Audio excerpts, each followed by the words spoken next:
on a de nouvelles options à proposer aux patients souffrant de troubles alimentaires. Les TCA, comme l'anorexie, la boulimie ou l'hyperphagie, sont des pathologies complexes et difficiles à traiter. La TCC, thérapie cognitivo-comportementale, qui est souvent recommandée pour ces troubles, elle ne fonctionne pas pour tout le monde. En fait, environ la moitié des personnes traitées ne réagissent pas vraiment et les taux de rechute sont élevés. C'est là que la thérapie des schémas suscite de plus en plus d'intérêt.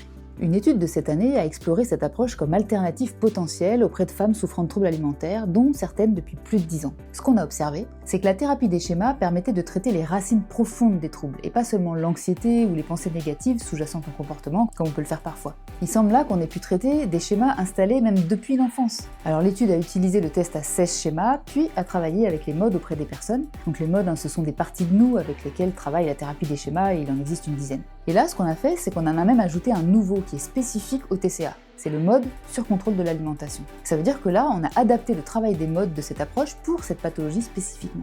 Alors les recherches montrent que cette thérapie pourrait offrir une nouvelle voie en permettant de mieux comprendre les adversités de l'enfance qui se cachent souvent derrière ces comportements alimentaires problématiques. C'est un pas en avant pour aider les personnes qui souffrent de TCA à surmonter leurs difficultés de manière plus durable. Je vous mets le lien de l'étude en description si vous avez envie d'approfondir. Et vous, pensez-vous que cette approche pourrait changer la manière dont on traite les troubles alimentaires aujourd'hui ?